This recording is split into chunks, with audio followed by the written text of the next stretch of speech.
یہ فضیلت ہے اس کی۔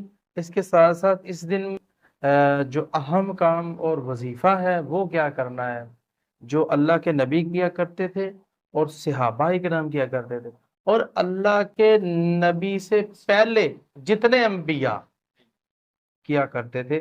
نیکسٹ ٹائم پہ ہم لائیں گے کہ اسلام کا سب سے بڑا وظیفہ یہ، وہ میں انشاءاللہ آپ کے سامنے اب ڈسکس کر رہا ہوں کہ اس دن جو وظیفہ کرنا ہے وہی وظیفہ اسلام کا سب سے بڑا وظیفہ ہے۔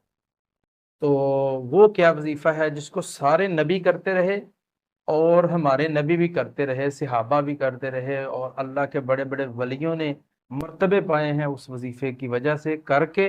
وہ وظیفہ ہے لا الہ الا اللہ وحدہ لا شریک لہ لہ الملک و لہ الحمد وہو علی کل شیء قدیر۔